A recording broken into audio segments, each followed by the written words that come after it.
ابو طفیل عامر بن واصلہ رضی اللہ تعالیٰ عنہ علی ابن ابی طالب رضی اللہ تعالیٰ عنہ کے پاس تشریف فرما تھے۔ وہ کہتے ہیں اسی اثنا میں ایک آدمی آیا، فَأَتَاهُ رَجُلٌ، ایک آدمی آیا اور اس نے کہا کہ ما کان النبی صلی اللہ علیہ وسلم یصر الیک، قال فغضب وقال ما كان النبي صلى الله عليه وسلم يصر إلي شيئا يكتمه الناس غير أنه قد حدثني بكلمات أربع۔ جو لوگ حضرت علی ابن ابی طالب رضی اللہ تعالی عنہ کے تعلق سے غلو سے کام لیتے ہیں اور نعرہ حیدری مارنے سے نہیں چوکتے، بالخصوص وہ لوگ ضرور سنیں۔ نعرہ مارنا بات آ گئی تو یہ بھی جانتے چلیں، نعرہ جو ہم مارتے ہیں، نعرہ عموماً ہمارے ملکوں میں 3 مارا جاتا ہے: نعرہ تکبیر، نعرہ رسالت، نعرہ حیدری۔ ان 3 میں سے صرف پہلا نعرہ صحیح ہے بس،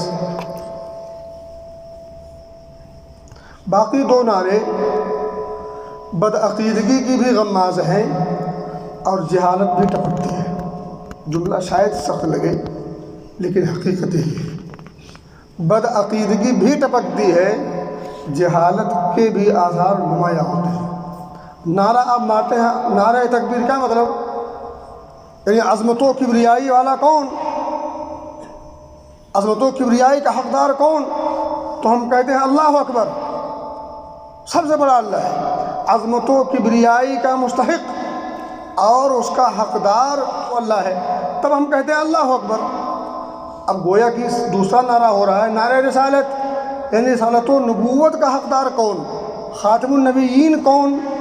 تو یا رسول اللہ۔ اب یہاں اگر تک بنتا ہے تو یہ بنتا ہے، اگر یہ نعرہ بنا ضروری ہے تو پھر یا رسول اللہ نہیں، محمد رسول اللہ۔ جیسے نعرہ تکبیر اللہ اکبر، نعرہ رسالت محمد رسول اللہ، یا رسول اللہ نہیں بنتا۔ اسی لیے میں نے کہا یہاں بدعقیدگی کا بھی ایک عنصر ہے اور جہالت کا بھی ایک پہلو ہے، اور یہ دونوں چیزیں کسی بھی طور پر قابل قبول ایک مسلمان کے لیے نہیں ہیں۔ نبی اکرم صلی اللہ علیہ وسلم کی شان عظمت ساری چیزیں مسلم ہیں، شان عظمت کو اجاگر کرنے کے لیے ہمیں کوئی ایسی چیز کے ایجاد کی ضرورت نہیں جس سے ہماری بدعقیدگی ٹپکے یا جس سے ہمارے جہالت پر لوگ ہنسیں، تو ایسی چیز کی ضرورت نہیں۔ میرے بھائی میں کہا تھا کہ بالخصوص وہ لوگ جو نعرہ حیدری مارنے کے لیے اتاولے ہوتے ہیں وہ ذرا اس حدیث کو سنیں، اور اس حدیث کا راوی کون ہے؟ علی ابن ابی طالب رضی اللہ تعالیٰ عنہ۔ ابو طفیل کرے میں ان کے پاس بیٹھا ہوا تھا، علی کے ساتھ بتا رہا ہوں۔ فَأَتَاهُ رَجُلٌ، ایک آدمی آتا ہے اور ان سے حضرت علی رضی اللہ تعالیٰ عنہ سے مخاطب ہو کے کہتا ہے ما کان النبی یصر الیک، نبی اکرم صلی اللہ علیہ وسلم نے جو کچھ آپ کو راز اور پوشیدہ باتیں بتائی ہیں، کیا کچھ آپ کو ایسی باتیں بتائی ہیں جو اور لوگوں کو نہیں بتائیں؟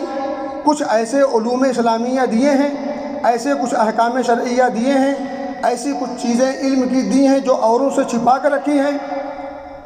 دیگر روایات میں ہے اخصکم رسول اللہ بشیء، کیا نبی اکرم صلی اللہ علیہ وسلم نے آپ کو خصوصی طور پر کوئی علم دیا ہے، کوئی خاص آپ کو احکام شرعیہ دیے ہیں، علوم اسلامیہ دیے ہیں؟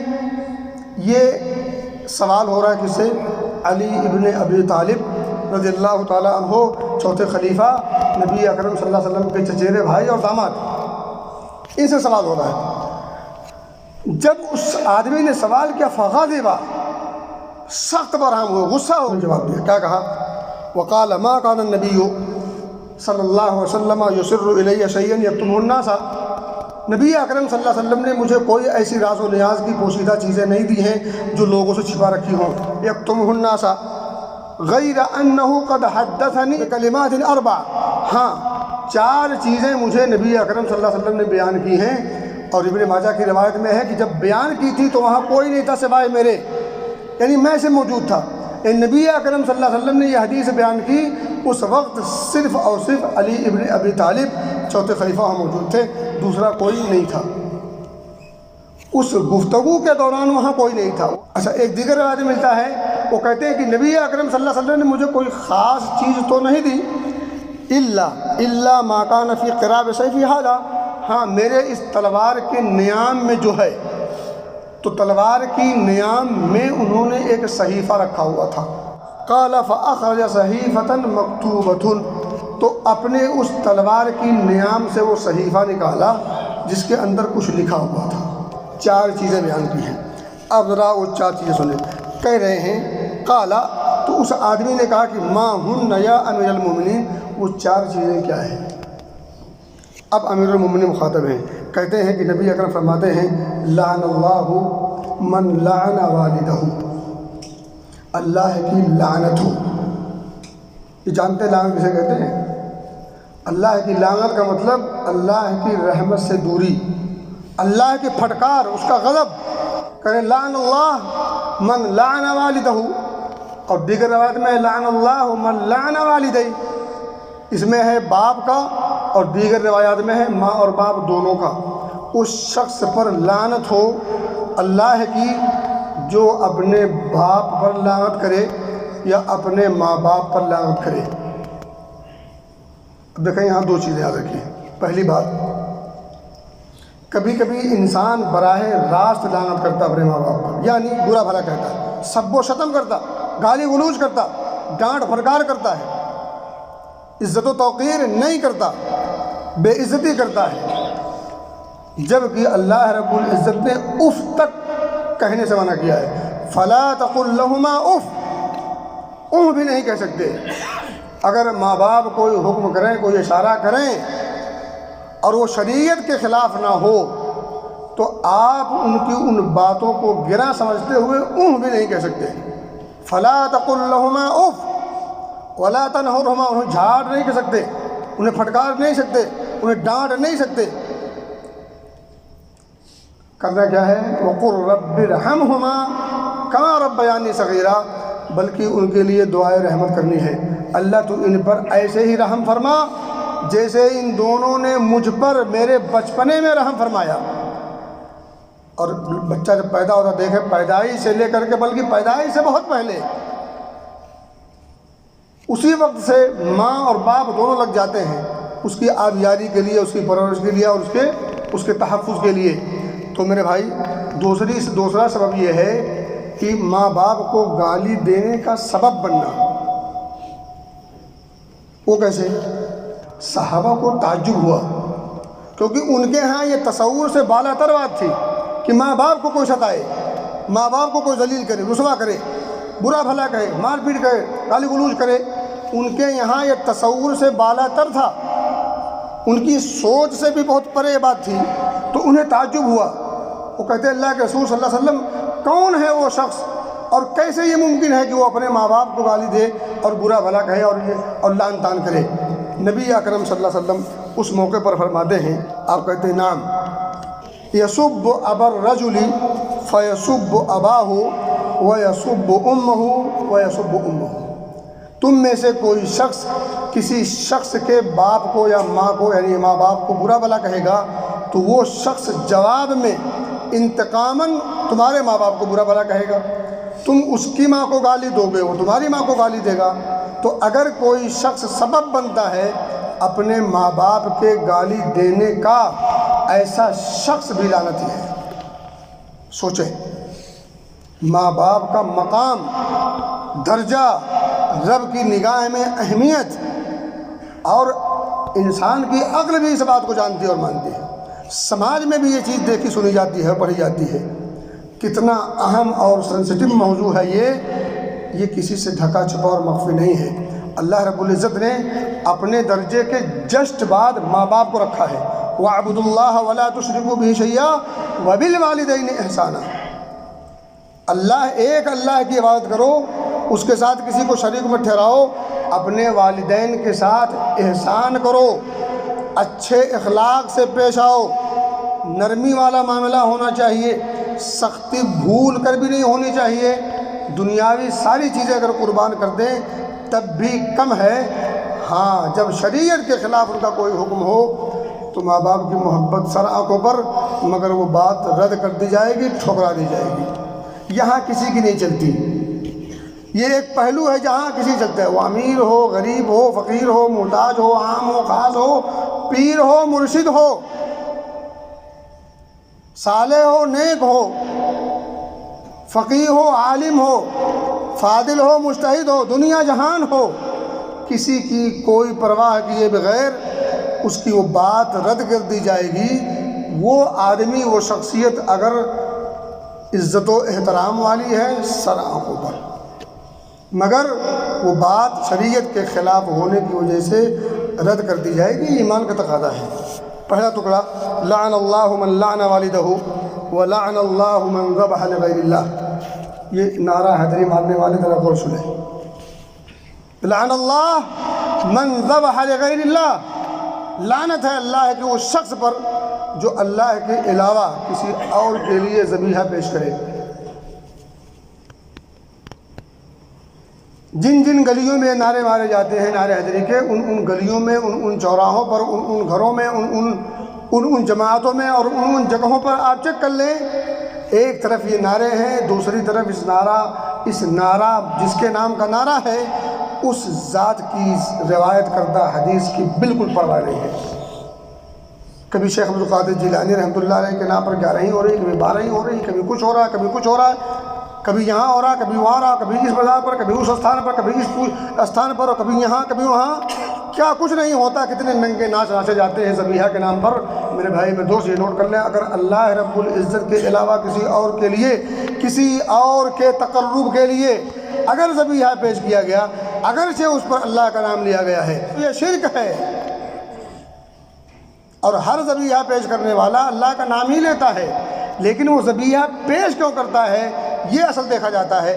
آپ قربانی کے دنوں میں قربانی جب کرتے ہیں تو وہ سنت ابراہیمی آپ کے سامنے ہوتی ہے، نبی اکرم صلی اللہ علیہ وسلم کا وہ عمل آپ کے سامنے ہوتا ہے، نبی اکرم صلی اللہ علیہ وسلم کی وہ گفتگو آپ کے سامنے ہوتی ہے، آپ کا وہ حکم آپ کے سامنے ہوتا ہے، تب آپ وہ قربانی کرتے ہیں بسم اللہ اللہ اکبر کہہ کر کے۔ اور جب 11ویں اور 12ویں کرتا ہے انسان، یا اس کے علاوہ اور دیگر موقع پر مرغے اور یہ اور وہ جو ساری قربانیاں کرتا ہے، تو اس کے سامنے اللہ رب العزت یا نبی اکرم کا کوئی حکم نہیں ہوتا ہے، اس کے سامنے وہ عظیم ہستیاں ہوتی ہیں جو اصلی یا نقلی پیر ہوتے ہیں۔ ان اصلی یا نقلی پیر اور غوث اعظم اور غوث پتہ نہیں کون کون سے جو نام ہم نے دے رکھے ہیں، اسماء سمیتموہا انتم وآباؤکم ما انزل اللہ بہا من سلطان، یہ ہم نے اور تم نے، ہمارے آباء و اجداد نے نام رکھے ہیں، اللہ اس کے رسول نے نام نہیں رکھے ہیں۔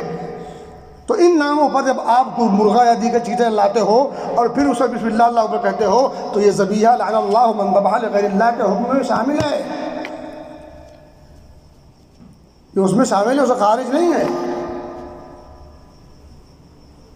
اور ایسا ذبیحہ حرام ہے، یہ مردہ کے حکم میں ہے، کھا نہیں سکتے، حرام ہے۔ ایسے جیسے انما حرم علیکم المیتہ والدم ولحم الخنزیر وما اہل لغیر اللہ بہ، حرمت علیکم المیتۃ والدم ولحم الخنزیر وما اہل لغیر اللہ بہ والمنخنقہ والموقوذہ والمتردیہ والنطیحہ وما اکل السبع الا ما ذکیتم وما ذبح علی النصب وان تستقسموا بالازلام ذلکم فسق۔ یہ سب قرآن میں ہے، مگر یہ ہم کب پڑھیں گے؟ پڑھنے سے بھی روک دیا گیا، تم سمجھ نہیں سکتے، 15 علوم چاہیے، بھٹکتے رہو بھول بھلیا میں۔ میرے بھائی آنکھیں کھولیں، کتاب و سنت آنکھ کھول کے پڑھیں۔ تو لعن اللہ من ذبح لغیر اللہ، نمبر 2۔ نمبر 3، لعن اللہ من آوى محدثا، کسی بدعتی کو پناہ دینے پر اللہ کی لعنت ہے، اللہ کی رحمت سے دوری۔ اب اگر کسی بدعتی کو پناہ دینا، اس کی حمایت کرنا، اس کی سپورٹ کرنا، اس کی یہ سزا ہے، تو بدعت گھڑنے پر کیا ہوگا اور گھڑی گئی بدعت پر عمل کرنے پر کیا ہوگا؟ نبی اکرم صلی اللہ علیہ وسلم بار بار ہر جمعہ کو بالخصوص یہ جملہ دہرایا کرتے تھے، کس کے سامنے؟ صحابہ کے سامنے۔ کون سا جملہ؟ کل محدثۃ بدعہ وکل بدعۃ ضلالہ وکل ضلالۃ فی النار۔ یہ آپ ہر جمعہ کو سنتے ہیں، جو لوگ ہمیشہ رہتے ہیں خطبہ مسنونہ کے شروع میں، ان کو یہ جملے یاد ہو گئے ہوں گے سن کر کے نبی اکرم صلی اللہ علیہ وسلم ہر جمعہ کو یہ جملہ فرمانا کس بات کی علامت ہے؟ لوگ کہتے ہیں یہ اس میں برائی کیا ہے، اس میں قباحت کیا ہے، ایسا ہے ویسا ہے، یہ ہے اور وہ ہے۔ اس کی برائی یہ ہے کہ نبی اکرم صلی اللہ علیہ وسلم نے اس کی سخت مذمت کی ہے، اور یہ دین کے اندر نقب زنی کے مترادف ہے۔ دین کے اندر چوری کرنا نہیں بلکہ ڈاکہ ہے، ڈاکہ زنی ہی ہے، دن دہاڑے ننگے کی چوٹ پر اسلام کے اندر دخل اندازی کرنا ہے۔ میرے بھائی نمبر 4 ہے وہ لعن اللہ من غیر منار الارض، اللہ کی لعنت ہو اس شخص پر بھی۔ کس شخص پر؟ جو زمین کی حد بندی ہوتی ہے، جو نشانات ہوتے ہیں، جو علامتیں ہوتی ہیں، جو ملکیتی حدود ہوتے ہیں زمین کے، یہاں سے حصہ میرا ہے، وہ فلاں کا ہے، وہ ڈھکا کا ہے، اس کا ہے، اس کا، جو نشانیاں ہوتی ہیں زمین کی حد بندی جغرافیائی، اس کی جو نشانات ہیں، جو علامتیں ہیں، جو پہچان ہے، جو ایک دوسرے سے الگ کرتی ہے، جدا کرتی ہے کہ یہ حصہ فلاں کا ہے، یہ حصہ فلاں کا ہے۔ اب اگر کوئی شخص چالاکی کے طور پر اس کو ہڑپنے کے لیے، اپنانے کے لیے اس نشان کو، اس علامت کو مٹاتا ہے، تبدیل کرتا ہے، ایسے شخص پر بھی لعنت ہے۔ یہ 4 چیزیں جو خاص طور پر علی رضی اللہ تعالیٰ عنہ کے صحیفے میں موجود تھیں۔ نمبر 1، اللہ کی لعنت اس شخص پر جو اللہ کے علاوہ کے نام کا ذبیحہ پیش کرے، اللہ کے علاوہ کا تقرب حاصل کرتے ہوئے کوئی ذبیحہ، کوئی جانور قربان کرے، لعنت ہے اللہ کے اس شخص پر۔ ماں باپ کے ساتھ بدسلوکی کرنے والے پر لعنت ہے، اور اسی طرح سے کسی بدعتی کو پناہ دینا، حمایت کرنا، اس کی سپورٹنگ کرنا پر اللہ کی لعنت ہے، اور کسی کی ناحق زمین کو ہڑپنے کے لیے اس کے جو نشانات ہیں، جو پہچان ہے اور جو حد بندیاں ہیں، ان کو مٹانا، تبدیل کرنے والے پر بھی اللہ کی لعنت ہے۔ یہی اتنے اعمال نہیں ہیں، اور بہت سارے اعمال ہیں جن پر خصوصی طور پر، واضح طور پر نبی اکرم صلی اللہ علیہ وسلم نے احادیث مصطفیٰ میں لعنت فرمائی ہے۔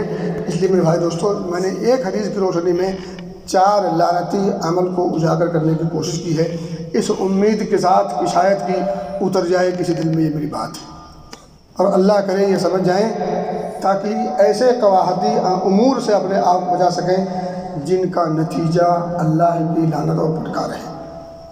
دربار الہی سے راد درگاہی ہے، تو اللہ رب العزت ہمیں ہر ایسے عمل سے بچائے جس سے اللہ کا غضب نازل ہوتا ہو، ہمیں ہر وہ کام کرنے کی توفیق دے جو اللہ رب العزت کی رحمت کا ذریعہ